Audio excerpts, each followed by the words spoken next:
almost all of the Dungeon Degenerates playthrough videos that I've seen have been pretty much just the starting scenario, which from this mission book is called On the Run.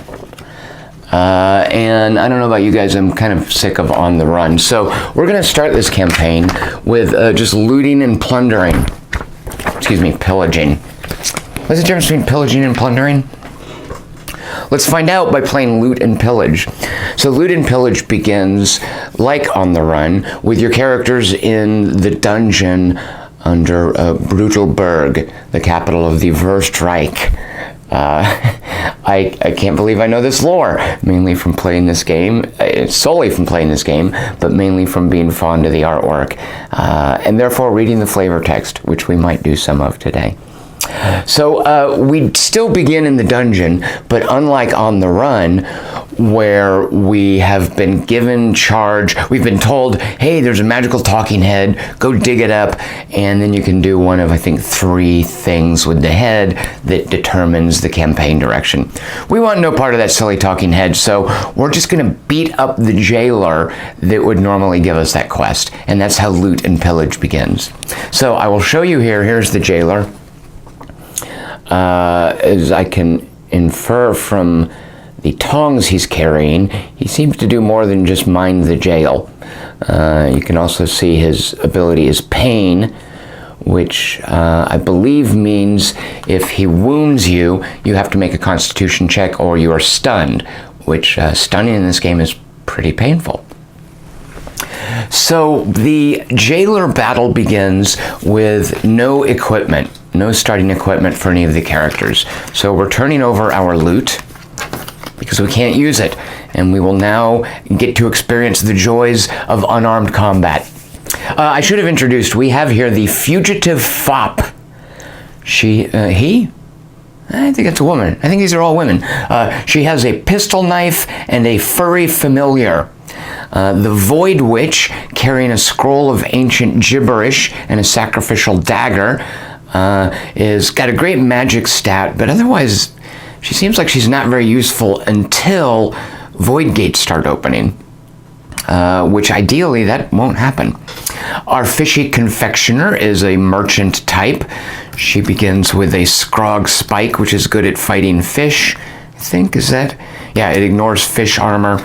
She also has this scrog of burden, so she can carry an additional heavy item, and she's running around with Scrog-Eye Aspic, which is food that increases your perception stat. But, however, none of these things are there. They've been taken away and put in those little envelopes where you put your possessions when you go to prison. We now will fight the jailer. So looking back at the jailer really quick, he is going to antagonize the person with the highest morale. Lowest morale. And that would be, oh God, we've got another, okay, these 6 morales. Morale's going to be painful when we start resting and recovering wounds. I can choose between these 2. Obviously the Void Witch has so few hit points. We'll put the jailer on the fishy confectioner. Unarmed combat consists of, so I have here, you might see things done a little differently than you might do it if you play Dungeon Degenerates. Some of these are interface mods that I've come up with. So for instance, the guard and assault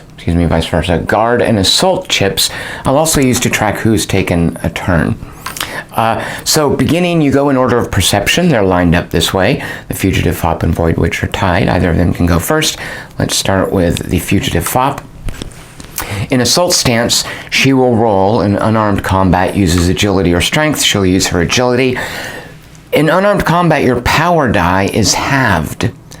So she needs to roll an 8 or less, and you'll note the unarmed jailer has a point of armor. That is a clean miss. So the Void Witch will assault using also agility, which an 8 or less, and the power die is halved. That is a hit. This is a 2. In unarmed combat, we're going to use our lowest die to attack, or power die. So in either case, this is a 2. We inflict 2 points of damage on the jailer, which is reduced to 1 because the jailer has a point of armor. Now our fishy confectioner is up. She will be using her agility to defend, of course, so that's going to be a 7 or less on defense. We will put her in guard stance, which means the power die is used on defense, and the attack, remember, we use the lowest die because we are unarmed. So she needs to hit 7s. Look at these middling stats across the board. Now, I did not choose these characters. What I did was I dealt each slot 3 characters and then chose amongst them. You can easily make your life really difficult in Dungeon Degenerates by choosing the wrong party composition. And I've come pretty darn close. I don't really have anybody who's a dedicated fighter. I did my best, so we'll see how that goes. Anyway, the Fishy Confectioner defending against the Jailer certainly gets a hit with 2 1s, does 1 point of damage, which is intercepted by the armor. The defense does succeed and prevents 4 points of damage. The Jailer's attack is 4, so no damage is done, and therefore no stunning. Let me just double check. Does pain allow you a check? Pain is, yeah, you roll versus Constitution. And that was the first round of combat. We could flee at this point, but I think it's worth... Actually, a couple of things. There's no guarantee that the Fishy Confectioner is going to be able to flee well. And since the Jailer is on the Fishy Confectioner, she's the one who would have to make the agility roll to run away. So we're going with the second round of combat. Fugitive Fop again. The halved power die. So 3 points of damage, fortunately. 1 of which is intercepted by the armor, so the Jailer is now up to 3 damage out of 5. See if the Void Witch can finish him off. So that is indeed a hit. We have the power die, and we use the lowest number we rolled on our 2 dice. Fortunately, a 2 is higher than a 1, so we do 2 points of damage, 1 of which is intercepted by the armor. The Jailer's up to 4 damage. And the Fishy Confectioner defending with a 7, attacking with a 7. The power die will be used for defense, so it is not halved. All right, the attack lands, the defense lands. We defend against 3 points of damage. You do defense first, by the way, before attacks. Which means we take 1 point of damage. So we are going to move, whoops, we don't do that. We're going to move the wounds up to 1. And we're going to roll versus Constitution to check for whether or not we lose our power die in future rounds. Constitution is 7, like nearly every other stat. Pain does not slow down the Fishy Confectioner. We did hit. We do 2 points of damage, 1 of which is intercepted. The other one is the 5th point of damage that kills the Jailer. With this fella dead, we now get 1 point of experience. And I should have pointed out, when you start with the loot and plunder scenario, loot and pillage scenario instead of on the run, you don't get any of your gold, which is your incentive, I guess, to loot and pillage. So I forgot to zero out my gold and now add 1, which is what the Jailer provides. Zeroed out gold here. This is painful. One of the main reasons the main benefits of starting with a Fugitive Fop is the 14 gold. This is not an ideal party by any stretch of the imagination. So we now get a loot roll of 1. No loot, but close. The Jailer goes into the discard pile. And so here we are in the dungeon in Bruttelburg. The game comes with some lovely standees, but if I were to just put these straight up, they wouldn't read on the camera, so I actually don't use them anyway, because in Dungeon Degenerates, a party rarely splits up into multiple parties. Generally, you keep everyone together. There are exceptions, maybe we'll see some. So I'll just be using our stance marker to represent the party. Not very fancy. We're missing out on the standee artwork, but you can enjoy it up here. So our first action will be in Cautious Stance to move into Bruttelburg. We will draw a danger card, which raises the level of danger in Fishmonger Camp. So that goes up to a 3. The danger deck is a little counterintuitive. Think of the number you draw as how effective you are at avoiding danger. So in a way, it's more danger avoidance deck. If the number is lower than the danger level, you have failed. You have encountered something, which maybe you wanted to do. So maybe it's not failure, but you have encountered danger. So think of it as the higher the number you draw, the better you are at avoiding danger. The higher the number in any space, the more likely it is that you'll encounter danger there. So we've successfully moved here. We definitely, when you're in a town, this is almost moot. We are actually going to check it, though, against our bounty level. Now, normally this 1 would mean that we are going to run into a monster. However, because the noose there indicates law, and because Bruttelburg is a law space, we are instead going to encounter someone from the law deck because we're comparing it to our bounty level and not the town level or the danger level. So we have here the law deck. Let me give it a quick shuffle. We also, by the way, recovered our loot. So let's flip these over. What I'm kind of doing here is putting combat stuff closer to me and then non-combat stuff in the row above. As these characters acquire more skills, more equipment, that may not be so elegant. All right, we are a party of 3, so we will be encountering 2 cards. So there's 1 and 2. Let's see what we've got. We have a grave monk. Yep, he looks pretty grave. The grave monk, oh shoot, curse. Curse, you can lose luck. Luck is very important in terms of staving off the eponymous hand of doom. Nullify, I believe, lowers magic. I'll have to check at that. And he hits on a 4 or higher, no armor, 6 points of damage. He wants to go after the highest magic. I know without looking, that's the Void Witch. In addition to a grave monk, we have a bounty hunter. Looks a little bit like a pirate. The bounty hunter has, so we can't escape from the bounty hunter if we're in bold stance, but we're not. We could theoretically run away from this fella. His attack is 4, and he's got a point of armor. He goes after the person with the highest perception. So one of these 2. Let's go ahead and put him on the Void Witch. He's going to have to roll a 4. Yeah, you know what? Is that... Yeah, I think we want to. That'll allow these 2 to assault. We will start with an assault here. Let me check. Oh, we have to roll the curse first. Curse is the target rolls versus magic or loses a luck and is demoralized. We don't want to lose any of that luck. So, good. Versus a magic, that seems relatively easy. Our magic is 9. We passed our luck check. We are not cursed. Yes, and checking my cheat sheet here, nullify means if we take damage from the grave monk, we are suppressed, which means you lose a point of magic. So starting with our fugitive fop, she will assault using her pistol knife. It uses perception once per round, once per fight, and then otherwise uses agility. No reason to use. If there's ever an issue of whether something is ranged, that might be an issue. That doesn't matter here. So a straight up attack versus the, they're both going to basically require 6 points of damage.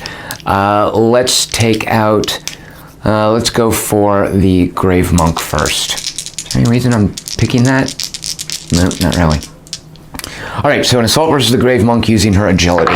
That is another clean miss. Now we are going to put the Void Witch in guard. She guards using agility and attacks using agility.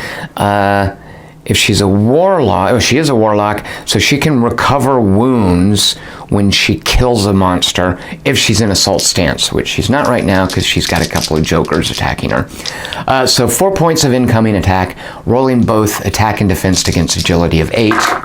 It's a munged defense, but however we get to use... Why did I roll 2 power dice? All right, we get to use this against one of the attacks, which means the other attack will do 4 points of damage. So we're going to prevent that attack. We're going to take 4 points of damage from the bounty hunter. Her attack succeeds, however, with an 8, as 6 points of damage will kill... Who did I say was attacking? The bounty hunter, right? Well, we'll kill the bounty hunter. He takes 6 points of damage. 1 point of armor intercepts one of them. The other 5 kills him. And now we go to our fishy confectioner. She is in assault, using her Scrog Spike, which is a strength roll, strength of 7. The power die here. That is a hit, doing 4 points of damage. The Grave Monk is down to, 2. That's the first round of combat. On the second round of combat, let's see if the Fugitive Fop can finish it off. Again, rolling against an agility of 8 with the pistol knife. There's another clean miss. I'm going to have to sit down and have a talk with the Fugitive Fop if she keeps rolling that way. So over to the Void Witch, I really would rather not take any damage. So defending with an agility of 8, attacking with an agility of 8, in guard stance means the power die is what we're using. All right, that is successful defense against the 4 points of damage. That is a successful attack, which does the remaining 2 points of damage and kills the Grave Monk. So everybody piled on the Void Witch, and she managed to kill all of them. All told, that's 3 points of experience. And 1 point of gold. A loot roll of 3. No loot. So we have successfully walked out into Bruttelburg and evaded a Grave Monk and a Bounty Hunter. And that was that turn. For our next turn, we are going to continue... let's actually be bold and just jump ahead here to the North Bridge in the Highlands, where the danger level is 2. I'm not too worried. And we'll get out of this area, which we don't want to be around here. We've just busted out of jail.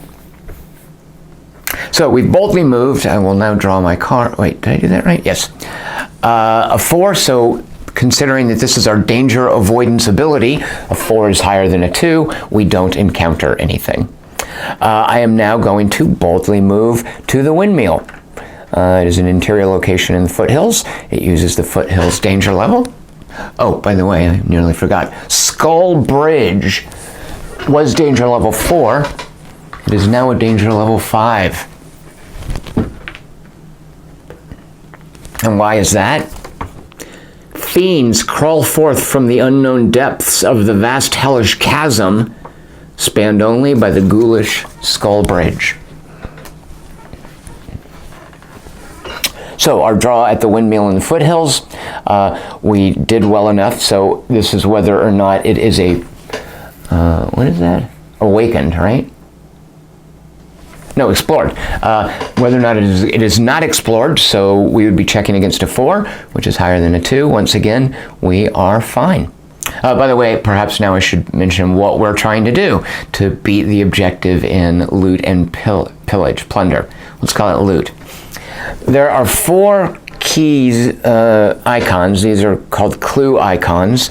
I presume, can you see down here? I know that we've kind of cut off Tomb Lake.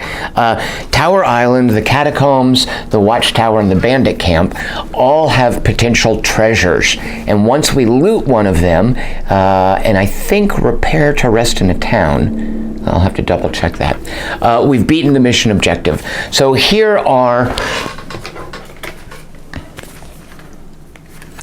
treasure troves, and down here are an unspoiled tomb. Because it was going to be easier to get out into the highlands here, rather than work our way down here and deal with the law, I've just beat feet north. We'll be looking for a treasure trove at one of these 2 spots. And I think we will actually head to the bandit camp. Yeah, I think that's what we'll do. So, continuing our bold movement, we're going to breeze into Pigskin Port. Pigskin Port is a town. Spaces on the board in Dungeon Degenerates that are considered settlements can be towns if they have a positive danger value, that is, a green number instead of an orange number. So we're about to go into town. There are unique things you can do in town, which I'll be showing you shortly, because we want to rest to heal up the Void Witch. So we've moved boldly into Pigskin Port. We will check danger. The 3 is, since this counts as a town, we've passed our danger level, but the sunken village, oh, and I even forgot the Tunnel of Terror. Shoot a monkey. So here's what happened in the Tunnel of Terror. Surreal horrors beyond comprehension whisper obscene curses within the eerie, echoing chambers of the Tunnel of Terror. That goes to a 5.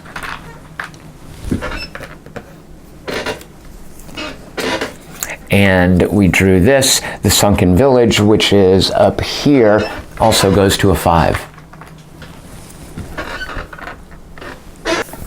All right, we are in a town. When you draw a danger card in a town, if it has this icon, and if you have the Mean Streaks expansion, you now draw from a settlement deck. So let me give this a quick shuffle.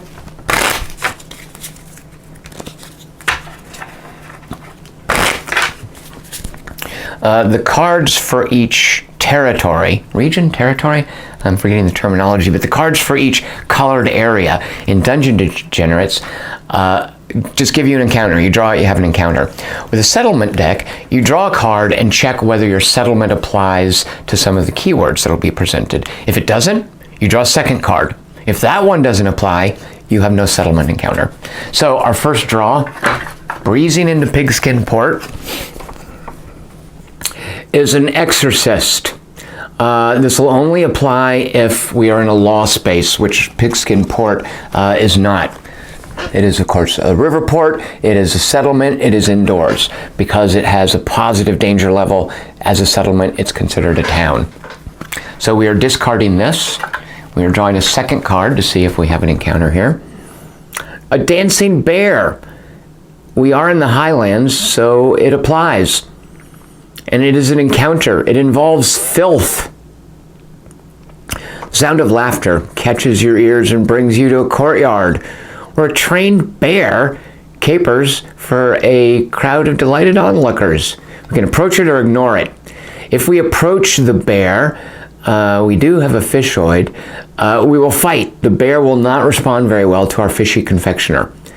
Otherwise, we could have gained experience points trying to fight the bear. We can't do that. Can we ignore the bear? Yeah, we can just ignore the bear and move on. Do we want to fight the bear? Let's see. He will glom onto the person with the highest agility, which means he will leave our Void Witch alone. She's injured, which would put him onto the fugitive fop. Look at those hit points. 9 hit points. Oh, no, he'll engage the fishoid. So, if we go near the fugitive bear, because bears like fish, that puts our fishy confectioner at danger. Berserk means his first attack is at +2. So we're almost guaranteed to take some damage, but then whittle it away. It's a little too early to be getting involved in battles like this. So we're just going to ignore the dancing bear. I know that's difficult. How do you ignore a dancing bear? But watch me. So we've bustled into Pigskin Port on our way to, I guess, the Watchtower. Let's do, the Watchtower's safer. Yeah, we'll do the Watchtower. Discretion being the better part of valor, we're going to head down here. But first, we're going to rest in Pigskin Port. We are going to rest boldly. So now we run through the rest checklist. It always begins with a recover action. Your recover is your morale, which you'll note he's going to be a problem recovering. Her too. So her recovery is a 6. We're going to roll a 6. If we make the recovery roll, she heals 6 points of damage. If we miss it, she only heals half of her morale, which is 3. She only heals 3 points of damage. Let's put her down to a single wound. Now, we're in town, but we have a marked lack of money. Let's see. We could sell some stuff. Well, the main thing we want to do in town is spend some of our experience points, especially if you note our Void Witch. She's sitting on 15 experience points. Now the action is called improve. You can only do it once a turn, so she can only get one skill. We'll see if the fishy confectioner can afford anything. Fugitive fop, 5 experience points. I think there's literally nothing you can do with 5 experience points. So let me go through the skills. So on the back of each of the cards, there is a recommended weakness and starting skills for each character. To give each character, I've opted to, when I play, always begin with that weakness. Weaknesses in the manual are optional. You can randomly draw one, and then you can take it if you're eligible, and you can even draw a second one if you want. So you could have crazy stuff like the Void Witch could be addicted to scratch, or she could be hunted, marked for death, and powerful cards get put into the Lowlands monster deck earlier than normal. So things like that can happen, but I enjoy the specificity of certain weaknesses paired with certain cards. So I always take the assigned weakness, and for my first 2 skill upgrades, the action is called improve, I will always take the recommended skills that are on the other side of these cards. So the fugitive fop, who won't get to improve, her first 2 skills will be transmute and performance. The Void Witch, we won't be able to afford either of these.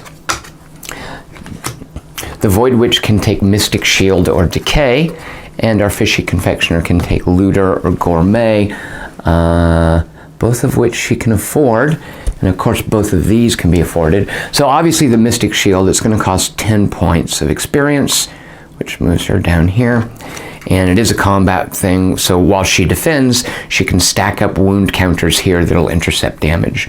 Although actually Decay, to be aggressive and kill some things, choose a target monster. Yeah, the Decay just reduces armor, which might be a luxury later, but it's not worth getting at this point early, I think. And actually, the Looter looks really attractive for the Fishy Confectioner in terms of getting us more loot quickly. The Fishy Confectioner will spend the 8 experience points acquiring Looter. That was our improve action. Now, I'm not into house rules, generally. However, there are a couple of them that I've introduced here in Dungeon Degenerates because of the way loot is distributed in the deck of loot cards. There's about 200 loot cards. Only 4 of them are what are called herbs, and herbs is one of the game's systems. It ties into some of the character abilities. It ties into some of the other loot. However, the likelihood of ever unearthing a loot card when it's 4 out of 200, an herb card when it's 4 out of 200 of the loot cards, the likelihood is so low that I feel that it minimizes, it makes negligible this whole concept of herbs. So one of the mods I've applied, and you can find these in the variants subforum for Dungeon Degenerates, is called Herbal Remedy, and it allows us to look for herbs when we are in the countryside. The counterpart to that is there are 12 food cards in this loot deck of over 200 cards. I've removed them into a separate food deck, and I'm using a mod called Fine Dining. You can also find that in the variants section on Board Game Geek for Dungeon Degenerates. And the way the dining mod works is when you are in an explored town, which this is not yet, we're going to try to explore in a moment, you can use a trade action on this deck of food cards. It's the 12 food cards. I've removed them, made a separate deck. However, we don't really have money to spend. We could buy some, but food is generally cheap. We could also sell, so now we have nothing to sell. Yeah, we're not going to be able to be buying and selling stuff for a little bit until we've done some looting and pillaging. But so for that reason, it helps trade, it helps fine dining. We are going to explore the town, and that is a perception roll. Our best perception is an 8 here or here, so we'll have the fugitive fop. Who better to explore a town? Miss. Oh. It's a huge mistake bringing a fugitive fop along. So that can only be attempted once per rest action. We could also trade, but we really have no money. However, I'm tempted to Are we going to get alchemy? Is that something that's impending yet? It's not. Well, I'd rather get, let's go ahead and see what's available to buy, just in case. We could theoretically sell one of our items or more of our items for half price. So let's just see what our options are. This is an unexplored town, so you draw a number of loot cards equal to the town level, in this case 3. If it had been explored, we'd get to draw 4 cards. So 1, 2, oh shoot, there's the drawback. There's the reason you might not want to draw cards. A town raid. So there are, I think, 4 diseases, maybe 4 monsters, and this horrible town raid card lurking in the loot deck. So I think we finished drawing, we resolved the town raid, then we resolved the rest of the loot cards. No, that's nice. I'd really like this. Actually, I'm not sure any of us can use it. All right, so before we deal with these, we have a town raid. Here's this town raid.